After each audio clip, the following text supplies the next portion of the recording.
오늘 우리가 함께 볼 하나님의 말씀은 스바냐 1장 18절 말씀, 1장 18절 말씀입니다. 그들의 은과 금이 여호와의 분노의 날에 능히 그들을 건지지 못할 것이며 이 온 땅이 여호와의 질투의 불에 삼켜지리니 이는 여호와가 이 땅 모든 주민을 멸절하되 놀랍게 멸절할 것임이라. 아멘. 삶을 살아가기 위해선 필요한 것들이 정말 많습니다. 일단 기본적인 생활을 하려면 의식주가 있어야 합니다. 입고 먹고 지내는 곳이 필요하다는 것이죠. 생명을 유지하기 위해서 먹을 것은 필수적인 것입니다. 또 날씨나 외부적인 요인으로부터 몸을 지키기 위해서 옷이 필요하죠. 옷이 없다면 부끄러움을 느끼는 것은 둘째치고 당장 찾아올 겨울을 고민하게 될 것입니다. 집은 두말할 필요 없죠. 집이 있어야 안전하게 쉴 수 있습니다. 의식주가 잘 갖춰졌다고 해서 끝나는 것도 아닙니다. 필요한 것은 점점 더 많아질 것입니다. 멀리 이동하기 위해선 자동차가 필요하고 또 살아남기 위해선 직업도 있어야 합니다. 취미 생활이 있으면 조금 더 좋겠죠. 함께 지낼 가족과 친구들이 있으면 더 좋습니다.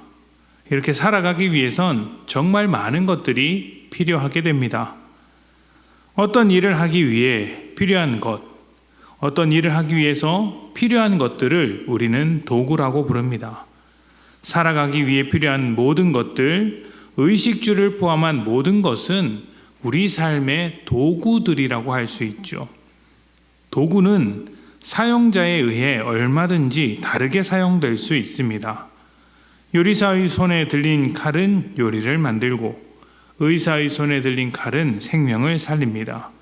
군인의 손에 들린 칼은 나라를 지키고 적을 막는 데 사용합니다.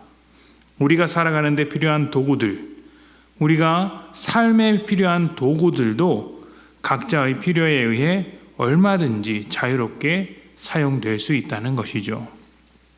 그런데 그 모든 경우 중에서 딱 하나 잘못 사용하는 경우들도 있습니다.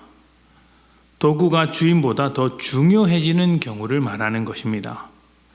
요리사가 요리를 하기 위해 칼을 준비했는데 그 칼을 너무 사랑해서 신주단지 모시듯이 액자로 만들어 벽에 걸어두었다고 생각해 보십시오.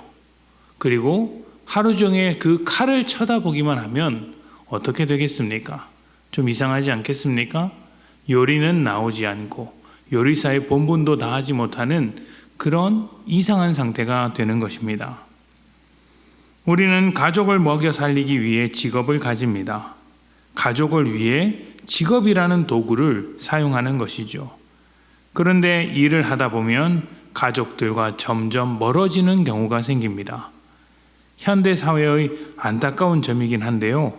돈만 벌어주면 되는 것처럼 되어버려서 가족을 위해 헌신하는 아버지나 어머니가 가족으로부터 가장 멀어지는 현상이 벌어지고 있습니다.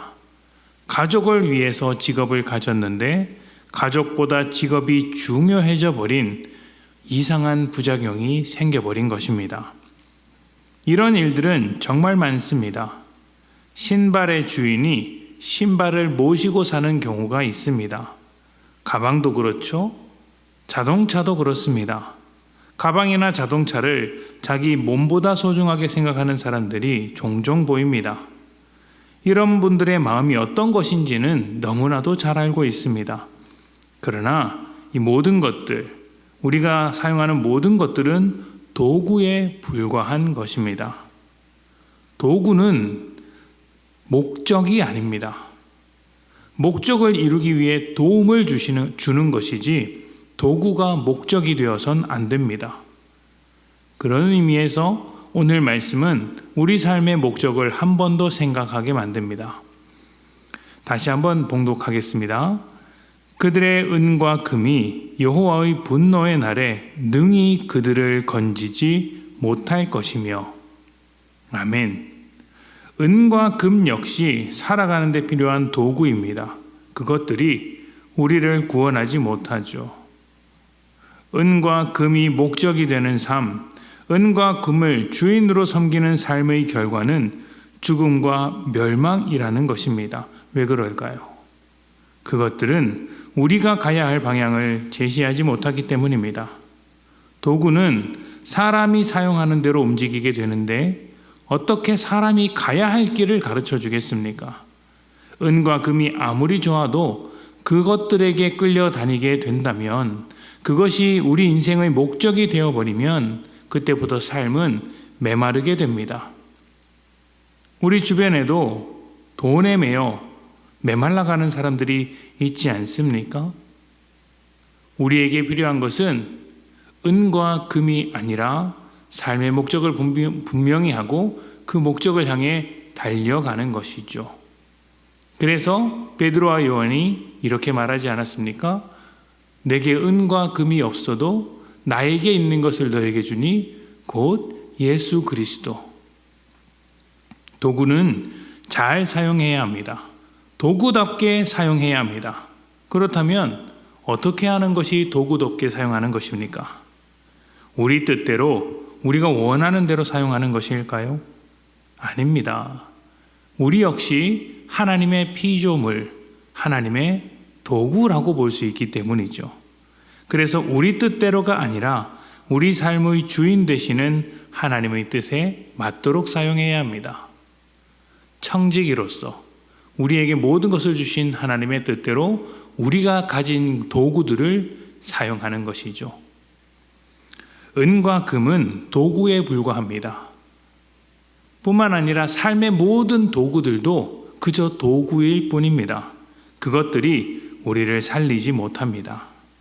그러나 하나님은 우리의 주인이 되시며 우리가 가진 모든 도구들을 생명의 길로 사용하실 수 있는 분이십니다. 우리가 은과 금을 따르지 않고 하나님을 주인으로 따라갈 때에 은과 금도 복된 도구가 되어 하나님 나라를 이루어 갈 것입니다. 오늘 하루 여러분을 통해 여러분의 도구들이 하나님의 뜻을 이루는 도구 되시기를 축복합니다. 함께 기도합니다.